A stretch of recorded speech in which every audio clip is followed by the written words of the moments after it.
And today, on a very special edition of the Outsiders podcast, Clint Schweitzer and Noah Groniger here, and we're going to be talking about our top 10 favorite sports movies. We kind of have a combined list here. Noah, we had to battle it out just a bit, but I think we've got our definitive top 10, and I think people are going to enjoy it. Yeah, I reached in your freezer there, got a nice cold steak, putting it on my black eye that you gave me. It was you rough. Tried to put Space Jam in there, man. I had to do it.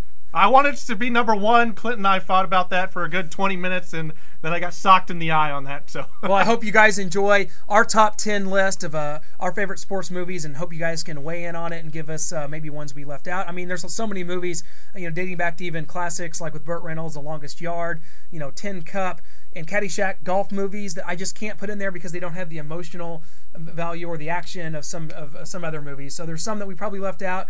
You guys can let us know about that, but we're going to go ahead and get started with our number 10. And at number 10, we're going to start with Oliver Stone's Any Given Sunday. I thought, this is a very hard-hitting, edgy look at life in the NFL, and I thought, it didn't pull any punches. So many good, Al Pacino was such a great actor in this movie, and, it was a little edgy and choppy as far as editing-wise, I thought, but definitely worthy of being in the top 10 list because it's such a hard-hitting, great movie. On-field action's unparalleled. Oh, bringing realism to it with Lawrence Taylor, and you got James Woods, the doctor, pumping guys full of drugs, even though he probably shouldn't, so... Oh, Al Pacino, of course, at the speech at the end. And let's not forget, Jamie Foxx coming in as Steamin' Willie Beeman. Love the music video. Yeah, oh gosh, yeah. My name is Willie. Yeah. Anyway, hey, great stuff from Any Given Sunday. And I think that definitely deserves to be in any top 10 list. You're like a son to me, Cap. I'll fight for you till the day I die. And at number 9, we have The Program, which many might think that it is a college football version of Any Given Sunday. Of course, this movie was made at first in 1993 and really just explored that, again, a really edgy look at life as a college football player. I mean, you had the steroids with Latimer, just a movie that, encompassed a lot of off-the-field issues and explored, what it's like a college football program and a coach that's on the verge of, losing his job and the program spiraling out of control and the pressures put on by university presidents and stuff. A really good film. Oh yeah, I remember the steroids and Latimer. Definitely, that'll always stick in my mind. Yeah. Starting defense, place at the table. At number 8, we have Fever Pitch. Nope, not that Fever Pitch, not the Jimmy Fallon version from 2004, but instead the Colin Firth version, which is about a super fan. It could be really any sport, but I love the way that the film, portrays soccer because it's a movie that's in a sport that's not as popular in America, but this is a great film and shows just what lengths a super fan will go to. Exactly. I mean, he loves soccer more than anything, more than his relationship, more than his job. He's always checking the scores in the newspaper during school assemblies. I mean, he is just all about soccer. It's a great film. We don't have to go to Arsenal every time I'm in London, do we? I would have thought we're beyond that stage now. We'll never be beyond that stage. Number 7, the comedy baseball classic Major League. I think this film works well on so many levels. It actually makes the game of baseball seem interesting, which is hard to do. Very hard. The character of Wild Thing Rick Vaughn is forever synonymous with Charlie Sheen, Corbin Burnson. This is a great cast and wonderful film. Can't forget Jake Taylor. Tom Berenger played the catcher in that movie, the old wily veteran giving it the last go-around. The manager, Lou, you got to love him, yeah. Pedro Serrano. So many, characters that just... Willie Mays Hayes. Yeah, forever. Wesley Snipes, and those characters forever will be remembered in that role. The sequel, not quite as good, but the original Major League, just an awesome, awesome sports movie. That ball wouldn't have been out of a lot of parks. Name one. Yellowstone. At number 6, Friday Night Lights. High school football is crazy in the state of Texas, and this movie, which is based on a book by Buzz Bissinger, explores that. And this is based on a true story, of the 1988 Odessa Permian Panthers football team in Texas. It is just really well done by Peter Berg, one of my favorite directors. Peter Berg does a wonderful job with this. So much going on. Really, you get the heart of this town, the heart of the kids, and you really have identifiable, features with these characters. And I think just a wonderful movie made about how crazy high school football is in the state of Texas. And Tim McGraw. I mean, he was very intense as the father in that movie, and just watching him. That was one of my favorite parts of the movie, was Tim McGraw. His entry into this, it was his first job acting, and he does a wonderful job, as the alcoholic father who puts too much pressure on the young running back. So amazing film, the way they portray Booby Miles and his injury, and this is all true story, guys. So really, really recommend this movie for any sports fan, especially if you're a fan of football. Can we be perfect? So let's take care of it! And at number 5, we have Miracle. Kurt Russell stars as famous Team USA hockey coach Herb Brooks in this 1980-based film. The Team USA hockey defeating Russia in those 1980 Olympics in Lake Placid. Still one of the greatest sports upsets of all time. And I thought this film was great. They hired hockey players instead of actors to play the players. And Kurt Russell carries the film and makes it a magical experience as you see the team come together, practicing, and at the end, beating Russia in one of the greatest sports upsets in history. Oh, definitely. A great film. This, for Kurt Russell, comes just a step underneath Escape from New York, where he plays Jake the Snake Plissken, going back into New York to save the president. But Miracle is close. My goal is to beat them at their own game. Number 4 is Hoosiers. Probably the greatest basketball film ever made. This is a movie, again, another true story about a 1950s Indiana high school, a very small school that rises up and defeats a large Indianapolis-based high school in the state championship game. Gene Hackman comes in. The role was supposed to go to Jack Nicholson. He had to put it on hold. Gene Hackman comes in. Amazing film. Who could forget Jimmy Chitwood hitting that final shot to beat the Bears of South Bend Central in this film? So much going. I mean, there's Dennis Hopper's drunk ex-coach, and he comes back and he's coaching the team when Gene Hackman gets ejected. He's called up to be the coach for the rest of that game, and really takes on the team after that. Yeah, a lot of heart, because you really get behind these kids, and as they advance through the state high school playoffs, you get that much more emotionally invested, and when they actually get to the title game, you don't think it's possible that they win, but they do, and an amazing, heartfelt film, and this will forever live, I think, in sports movie lore.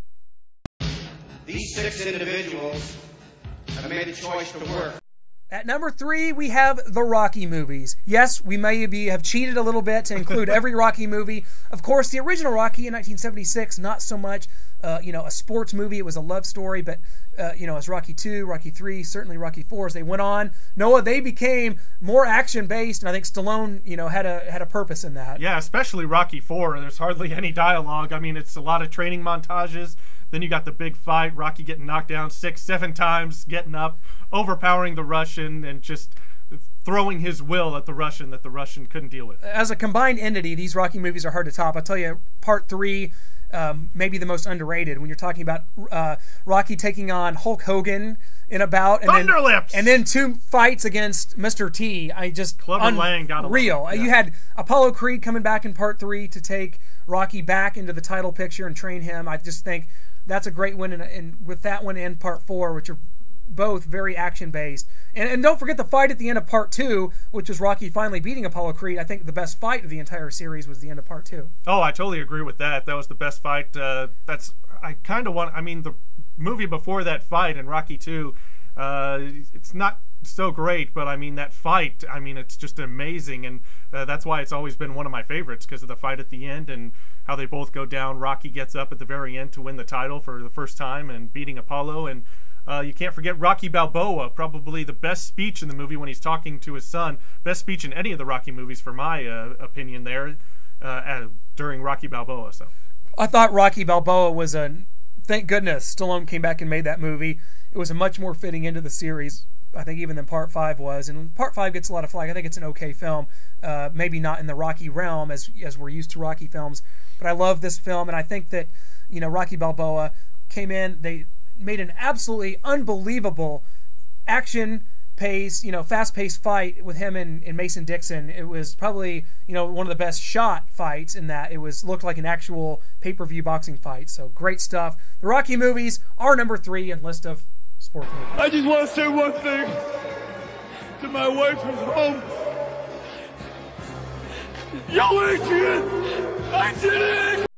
At number 2, we have Field of Dreams. I don't know that I've ever in my life seen a film that had so much heart, and really you invest emotionally so quickly in this and the characters. I think this is a magical film.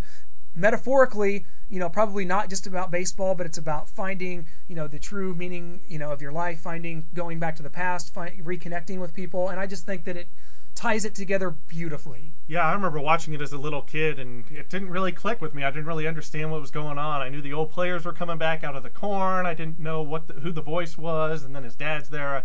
I didn't connect with it until later on in my life. I watched it again, and I mean, just an amazing movie. I mean, it's widely known that Clint and I are not baseball fans. We thoroughly dislike the sport, but we've already had 2 baseball movies on here. Somehow they just make great baseball movies, but they just can't make it a good, interesting sport to watch. Well, I think that Kevin Costner is underrated in this, and of course James Earl Jones, Amy great. Madigan. I think and Ray Liotta as Shoeless Joe Jackson, and I've actually been to the Field of Dreams in Dyersville, Iowa, and just been on that field, and I think that you immerse yourself in it so much. It's a movie that it's so nostalgic. You think of it growing up as a kid. You think of all the magical moments in the end when it's revealed that his dad has come back. I think anyone can relate to that. I think that's what makes this one of the best sports movies, even if it's not at its core a sports movie. And the belief and the faith to go all that way, risking losing their farm and their land and everything they built there, and just believing in the voice and what he's seen, and not giving up until finally everybody notices the players and they notice what special thing is going on. I don't know that in any movie there's a bigger payoff than what we see in Field of Dreams, which is, like you said, a guy making this journey, believing in the voice, even when people around him think he's crazy, including his wife. And for him to do that and to go on this journey and to find these old people and to get, I'll tell you the part that always, to me, gives me chills to this day is when he drops off James Earl Jones. He doesn't think James Earl Jones saw what he saw at the Boston Red Sox game. He didn't see the secret, the thing comes over the screen, and Ray Liotta, Ray, the character, which is played by Costner. Of course, Kevin Costner. He's writing down all these things that he sees in this. He's the only one seeing it. At the end, he drops James Earl Jones off at his apartment. Does a little U-turn. Does the U-turn, and James Earl Jones is standing in the headlights, and he's Moonlight Graham. He knows at that point, that he has seen this too, and that they're going to go on a journey together. And then when they take Moonlight Graham back, he's playing as a little kid with the old players, and then his daughter falls off the bleachers, choking on the hot dog, and Moonlight Graham gives up his dream of playing baseball with those guys to cross over and become the old doctor again and help Ray's daughter. Well, and to that point, it shows each character in this film makes, they make a transition. For Ray, it was finding, his dad. For James Earl Jones, it was finding the will to write again. And for that character, for Moonlight Graham, it was finding that his true destiny was to be a doctor. And that part really, gives me chills even talking about it right now. So, Field of Dreams, we will never forget. Wonderful film from 1989. Did you hear it? Go the distance. Yes. And our number 1 sports movie of all time, Rudy. I don't see how it could be anything else. Rudy is wonderfully written. It is wonderfully acted by Sean Astin playing Rudy Rudiger. Ned Beatty, his father. This film is just, it hits every emotional nerve you have, and as a football fan, the way they portray Notre Dame as this place that is almost unattainable to get to, and Rudy somehow gets there. But it's a journey for Rudy, from getting into the community college, Holy Cross, and then to getting into school at Notre Dame, and then to trying out for the football team, and then getting on the team, and then getting to play. It's this journey that this character takes. It's getting a promise to play from Eric Parseghian, then he retires, and it's Dan Devine, and Dan Devine isn't going to let Rudy play until the very end. Which is a great scene, and that scene didn't really happen in real life with Dan Devine. The players putting the jerseys on Dan Devine's desk didn't really happen, but I thought it added a lot to the film. And the final game, and also a lot of people say this is an infomercial for the University of Notre Dame, and in a way, I see that. But this is a magical place. This is the mecca of college football, and you get really entrenched in that. You feel like Rudy is at this place that none of us could ever get there. We could not be on that football team. We could not be playing against these guys. Rudy is doing it, and the payoff at the end when Rudy gets to play his final play, he makes a sack. He gets carried off the field. There is no better payoff in sports. And I don't care what kind of tough guy, big guy you are. Your eyes water up, a little tears flowing the first time you saw that, maybe even after. Oh, no doubt. You'd have to be made of stone not to tear up at that. Of course, this is another true story, and well told. I think Hollywood tends to scatter these things up and add their own twist, and that happened. I'm sure they took their own liberties with this movie, but did just such a great job. To this day, you can show this movie to anybody that's not a sports fan, and they all tear up at the end when Rudy, because it's about, it's achieving. When you achieve something, whether it be in sports or otherwise, anybody can relate to that. So Rudy is our number one. And a little Easter egg. I'm not sure how many people know about this. I know a lot of people that do, but in case you don't, in the stands in the final game when Rudy's running out of the tunnel and he gets to play, wherever the family is in the stands, right behind them is the actual Daniel Rudy Rudiger. So. Yes, and I think he oversaw a lot of this film and put his final stamp on some of the material. And and that guy is now a speaker, an inspirational speaker. He goes around and talks about his story. So yeah, and when Rudy gets the sack, you can see Ned Beatty grab a guy's jacket behind him. That's Rudy. So that's awesome. That's a very good Easter egg there. And I'll tell you what, this will probably forever be our number one. We want to hear from you guys. Anything we left out? Anything you'd like to add to this? We would love to hear it. I was just thinking Raging Bull. Maybe that could have been one. No. With Robert De Niro? Nope, I don't think Raging Bull could be in there. So